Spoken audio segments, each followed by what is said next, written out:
जब शौनकादि ऋषियों ने भी सूत जी से जिज्ञासा, अपनी जिज्ञासा गुरु के सामने भगवत भक्त को अपनी जिज्ञासा प्रकट करनी चाहिए। और जिज्ञासा भी सांसारिक नहीं, सत्यम परम धीमहि, जिसको हमको उस परम सत्य को ही तो धारण करना है। वही तो मेरा भगवान के प्रति, भगवान के चरणों में जगह दे देगा। यही तो लक्ष्य है। जितने भी जीवात्मा हैं, मनुष्य खास करके, तो जब ऐसे जिज्ञासा प्रकट किया और परीक्षित जी ने सुखदेव जी के समक्ष यही जिज्ञासा, सूत जी कहते हैं कि सुखदेव जी के वचन भगवत तत्व का निश्चय कराने वाले थे। सब कुछ जानते थे सुखदेव जी।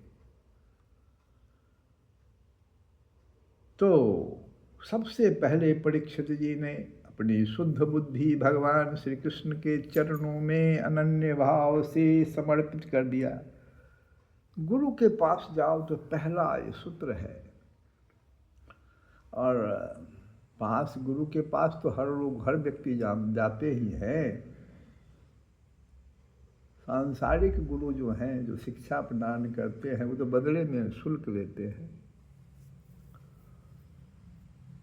वो भी ठीक नहीं है। लेकिन जहाँ अब ये जिज्ञासा, वो भी जिज्ञासा कब, जब ये महसूस हो गया कि अब 7 दिन ही समय है मेरे लिए। मैं कौन हूँ, कहाँ से आया हूँ, क्या करना है कि भगवान के चरणों में मेरा अनन्य भाव से समर्पण हो जाए। ये सब जो जिज्ञासा जैसे उठेगी तो परीक्षित जी के समान ही शरीर, पत्नी, पुत्र, महल, पशु, धन, भाई, बंधु, निष्कंटक राज्य, इन सबों से ममता छूटेगी। पहली बात तो यही हो। एक क्षण में ही उन्होंने उस ममता का त्याग कर दिया। सबके ममता ताग बटोरी, सबको बटोर दिया एक जगह। और स्वर्ण का भी ऋषियों सुनो, सूत जी कहते हैं महामनस्वी परीक्षित ने अपनी मृत्यु का निश्चित समय जो जान लिया था, इसलिए उन्होंने धर्म, अर्थ, काम, मोक्ष, ये 4 जो पुरुषार्थ हैं, उनसे संबंध रखने वाले सभी कर्मों को भी त्याग दिया।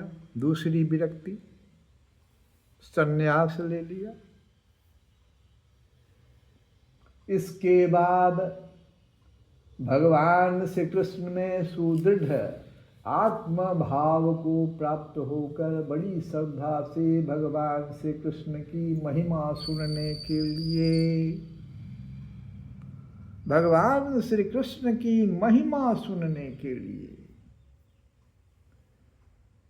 उन्होंने श्री सुखदेव जी से प्रश्न किया। और कौन सा प्रश्न किया? तो जो प्रश्न तुम मुझसे पूछ रहे हो, मैं वहाँ था, सूत जी कह रहे। यही प्रश्न तो परीक्षित जी ने भी तो पूछा। क्या पूछा था कि हे भगवत स्वरूप मुनिवर, आप परम पवित्र और सर्वज्ञ हैं।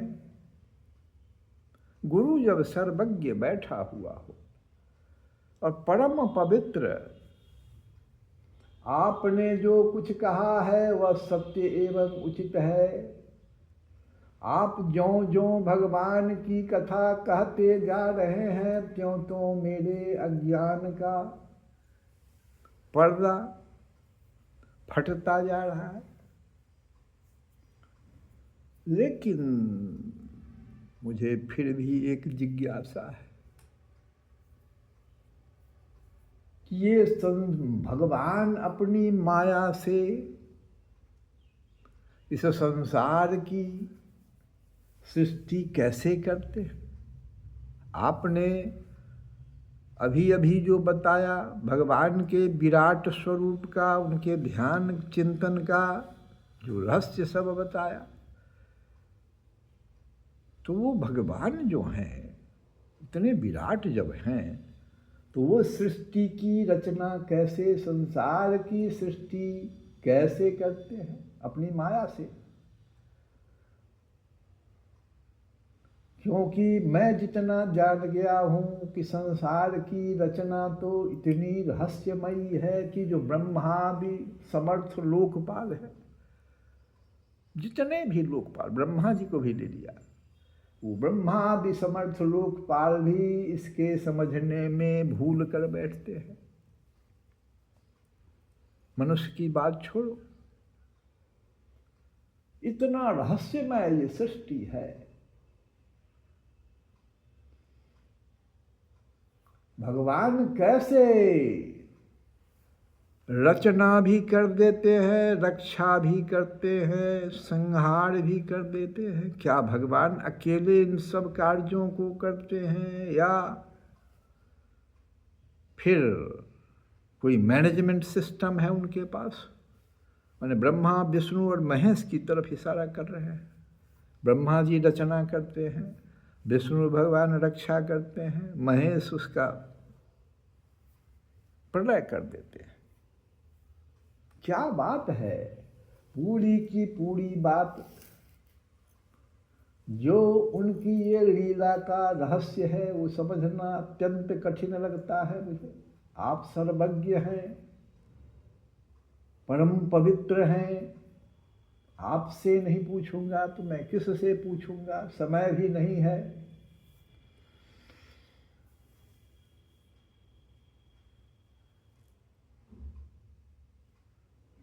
तब मेरे संदेह को आप वेद और ब्रह्म तत्व दोनों के पूर्ण मर्मज्ञ हैं, इसलिए मेरे इस संदेह का निवारण कीजिए। गुरु के समक्ष जब जाओ तो जाने से पहले कुछ अपना जो है कार्य करके, जैसे परीक्षा में जाने से पहले विद्यार्थी जो करता है उससे भी कठिन है। यहाँ पर संत और भगवंत, शास्त्र में दो शब्द है। संत की कृपा होती है तो भगवंत मिलते हैं, अब भगवंत की जब कृपा होती है तो संतों का आगमन शुरू हो जाता है भक्त के पास, कि जाओ उसके प्रश्नों का निराकरण कर दो। बड़ा संदेह में वो है, निवारण करो, भगवंत कृपा। सुखदेव जी पहुंच गए। अरे वहां तो बहुत सारे ऋषि मुनि आए हुए थे गंगा जी के किनारे, लेकिन एकाएक जब प्रश्न सुखदेव जी ने रखा तो सभी मौन, चुप, कोई जवाब नहीं दे रहे। वशिष्ठ जी और उनके पौत्र, महापौत्र वेद व्यास तक चले जाओ, पराशर, सब वहां आ गए थे। कोई, नारद जी भी थे, कोई प्रश्न का उत्तर नहीं दे पा रहे थे। सुखदेव जी का एकाएक आगमन हो गया। तो भगवान की कृपा हो गई कि नहीं? अब प्रश्न जो उन्होंने किया,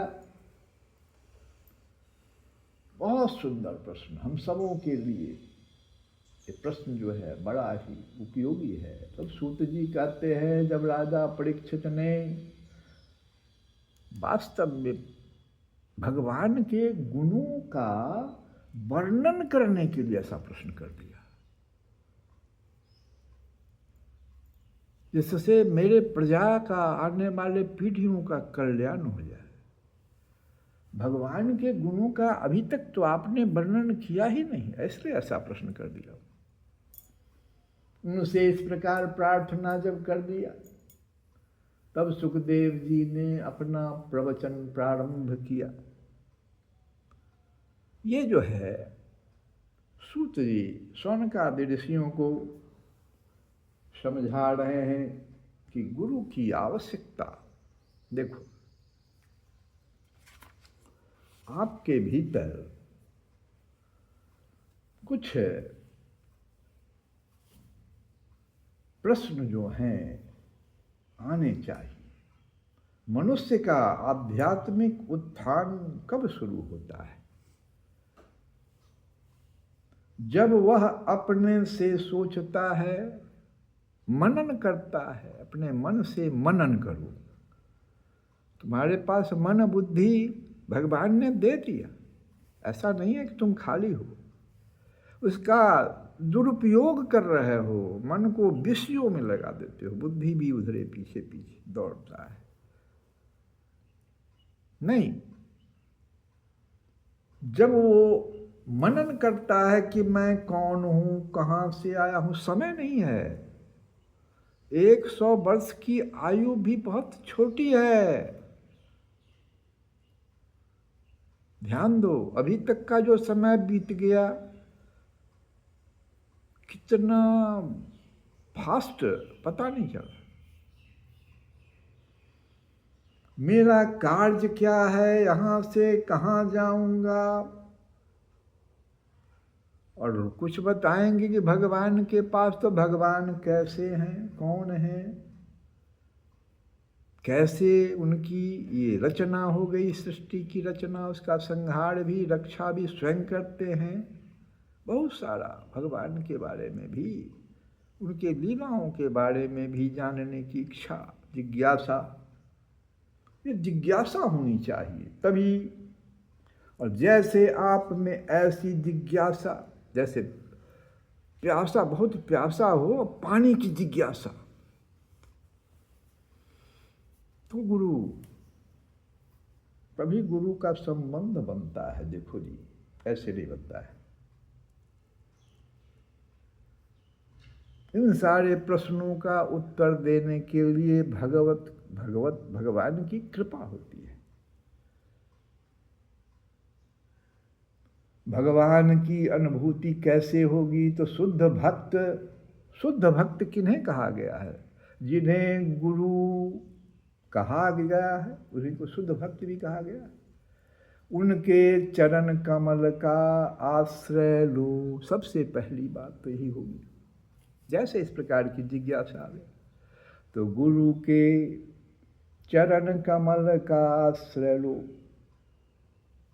और जब गुरु महसूस करते हैं, आप आश्रय लिया, लेकिन आश्रय लेने के साथ साथ जो 3 कार्य है जो भगवान गीता में कह रहे हैं, तत् विद्धि प्रणिपातेन, तत्विद्धि, सत्य को जानने वाले जो गुरु हैं, उनके प्रणिपातेन, शरण में जाओ, शरणागत हो जाओ। और परिप्रश्नेन मतलब हुआ विनम्रता से जिज्ञासा प्रकट करो। जिज्ञासा विनम्रता से। पहले तो प्रणिपातेन, किनको प्रणिपातेन करने के लिए कह रहे हैं? शरण में जाने के। तत्विद्धि, जिनके पास वैसा विद्या है, ज्ञान है। मानस में भी आया है, संकेत दिया है। कौन? वाल्मीकि जी ने संकेत दिया है कि जिनके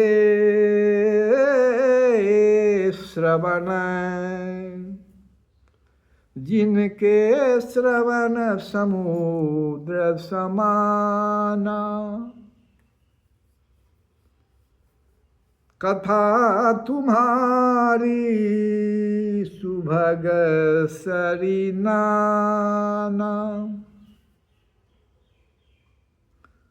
भरहि निरंतर हो ही न पूरे। इतना विशेषण गुरु का। अगर आप इसको पूरे चौपाई को सुनना चाहते हैं तो सुनहु राम अब कहूँ निकेता। भगवान पूछ दिए थे किसके पास जाए हम, तो वाल्मीकि जी ने कहा, सुनहु राम अब कहूँ निकेता, जहाँ बसहूँ सिए लखन समेता। गुरु के पास तुमको जाना पड़ेगा। भगवान वहाँ वाल्मीकि जी करें वहीं विश्राम कीजिएगा। जहाँ बसहूँ सिए लखन समेता, तो कि कहाँ जाना है? तो कहते हैं, जिनके श्रवण समुद्र समान।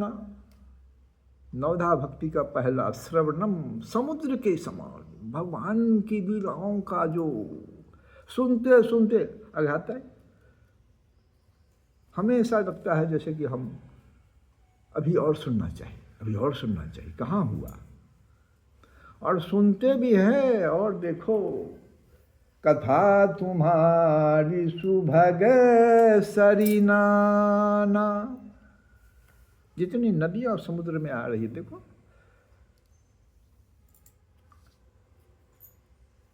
तो सारी की सारी नदियां समुद्र में आ रही, लेकिन भरा ही निरंतर हो ही न पूरे। तिनके हिये उनके हृदय में आपके लिए सुंदर घर है। तिनके हिये तुम कहूँ गुरु,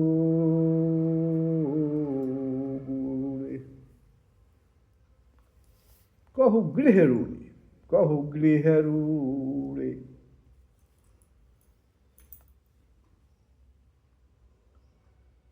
तो ऐसे गुरु भगवान की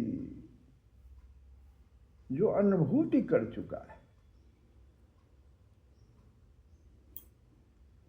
उनके पास जाइए। और गीता में जो भगवान कहते हैं कि करिए क्या, आप जा करके प्रणिपातेन परिप्रश्नेन, विनम्रता से जिज्ञासा प्रकट कीजिए। सेवया, उनकी सेवा कीजिए, सेवा में लग जाइए। जिज्ञासा तो प्रकट करने जा रहे हैं, तो संसार के गुरुओं के पास तो आप धन दे देते, वहाँ तो धन चलेगा नहीं। तो सेवा कीजिए श्रद्धा विश्वास के साथ।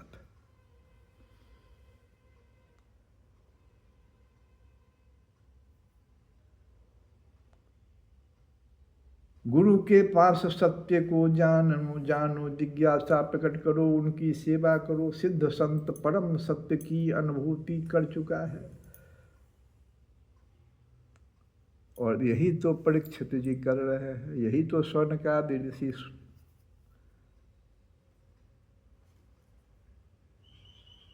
सूत जी से पूछ रहे हैं। छांदोग्योपनिषद में भी,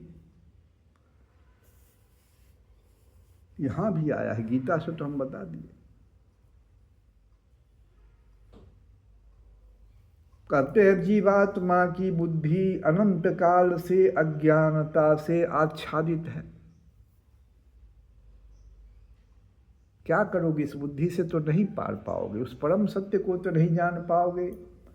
अनाद्य विद्या युक्तस्य पुरुषस्यात्मवेदनम। कहते हैं कि जीवात्मा की बुद्धि अनंत काल से अज्ञानता से आच्छादित है। अज्ञान से अप्राप्त होने के कारण बुद्धि केवल अपने प्रयास से स्वयं अज्ञानता पर विजय नहीं प्राप्त कर सकती। स्वतो न संभाव्य तत्वज्ञो ज्ञानदो भवेद्। तत्वज्ञ के पास जा, जिनके पास ज्ञान है।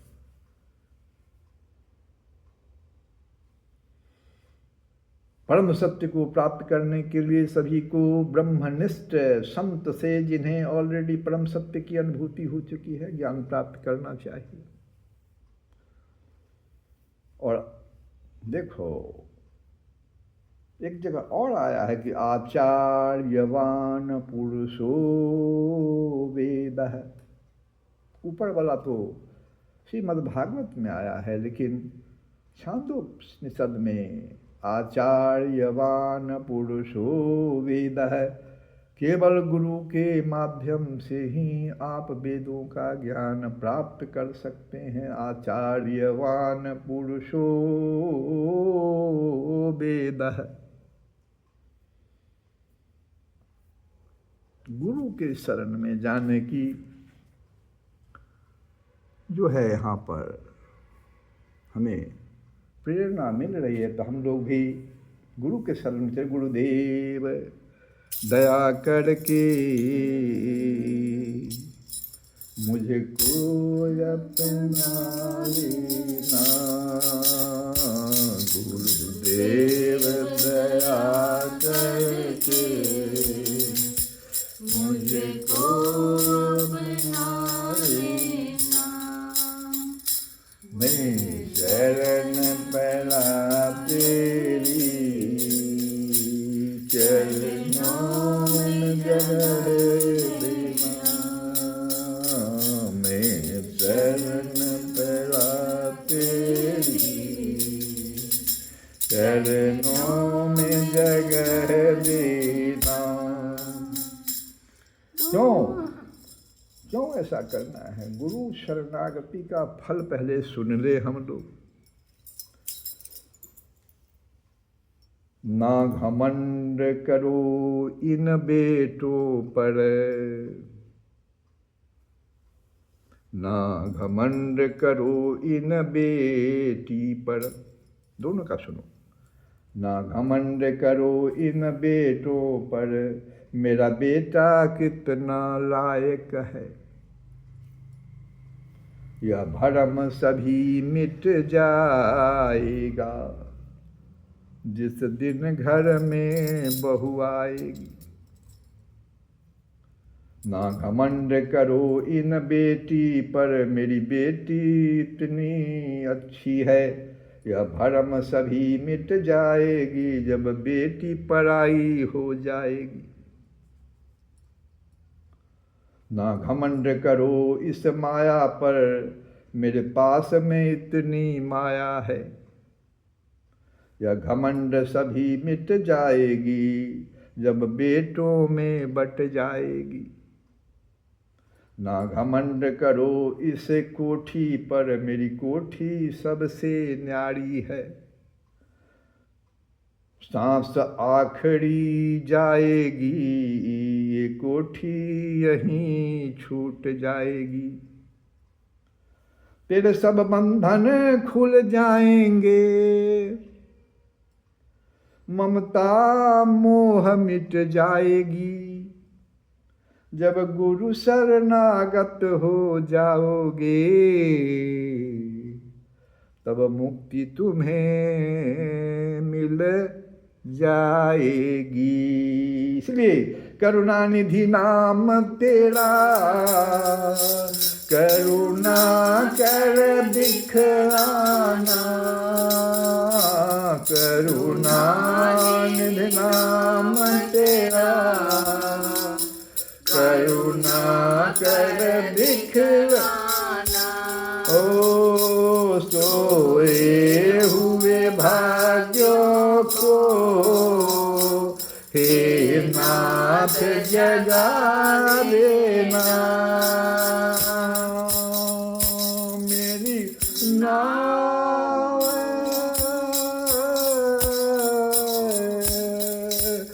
मेरी नाव भंवर डोले इस पार लगा दे। श्री कृष्ण गोविंद हरे मुरारे, हे नाभे ना